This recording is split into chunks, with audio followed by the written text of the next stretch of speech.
Hello, my voiceover lovelies. Let's talk more about rates. Because why the hell not? It's another edition of The Gift of Gab. Let's do this. Well, I have a wonderful electronic invention I want you to see. It looks something like this. In my beginner video on rates, Isabel asked the question, why do big companies pay annual rights, and why do voiceovers to small companies on Fiverr have rights forever, for example? So I had to sort of unpack this question a little bit because I got the gist of what she was asking, even though it was a little bit awkward. And what it comes down to is Isabella is asking about the difference between things like session rates and usage rates, and things like in perpetuity licensing. So I want to explain the differences. Most voiceover jobs have what is known as a session rate, okay? When you're talking about union jobs and agent bookings and large scale sessions, we are paid a session rate, literally just for walking in the door. It is the rate that we are paid to show up.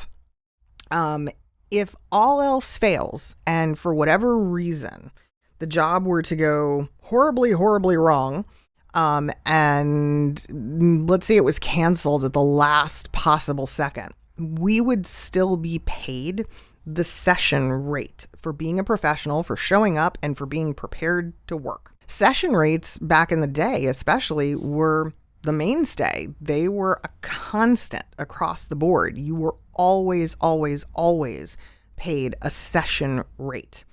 They have declined significantly over the last 20, 30 years. And really, it's the advent of the home studio that has significantly decreased them over time. Okay? Because what happened is pretty straightforward. As we spent less and less time having to leave our houses and go to professional studios to do our jobs and to record, and we started spending more and more time at home in our own studios, clients realized they didn't have to pay us session rates anymore. They started to get kind of cheap and realized that they could start cutting costs there. Then on the other hand, we have what's known as usage rates. So usage rates are the amount of money we are paid for the use of the actual recording, the licensed material that we recorded inside of the session. Now, how does that work? Whether it be a commercial, whether it be something that's being used on the web, whether it be something for television or a movie or a documentary or even an on-hold message. I mean, again, whatever the application is, right? A cartoon, a promo, a video game, it doesn't matter. Take your pick. A term has to be agreed upon for how long the company you're working for is going to use the material. They don't just get to own it. It's not theirs forever. That's one of the things that a lot of new talent miss or don't understand about what we do. Usage rights are how a lot of us really effectively make a living. So the term that is decided upon could be short term. It could be a few weeks. It could be a few months. It could be a year or more.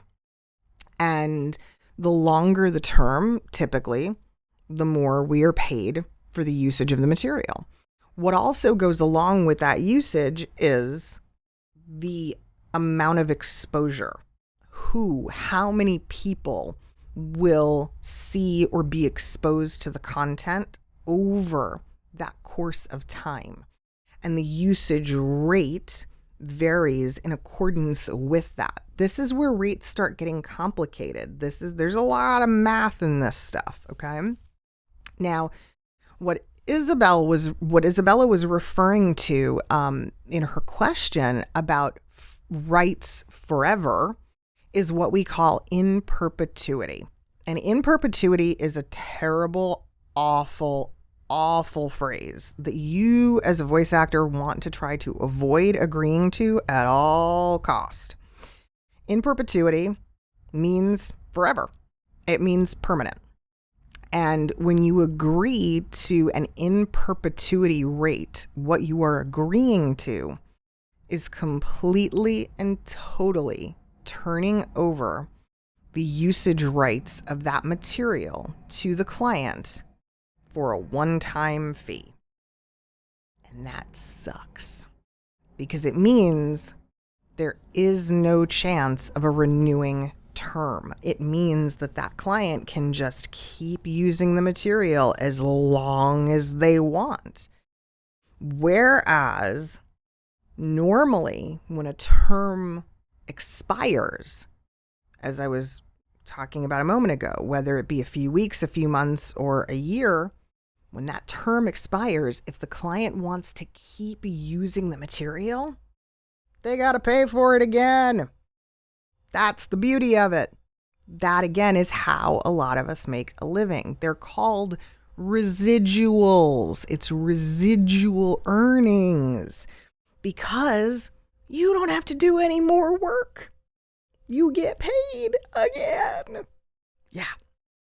And again, this is where talent agents, casting directors, managers are such an integral part of what we do because they help us with these contracts. They help with the tracking of these licenses and with making sure that these contracts are being honored and that they are being legally upheld so that we as the talent don't have to run around and do all of that crap to chase down our money every time a usage license expires.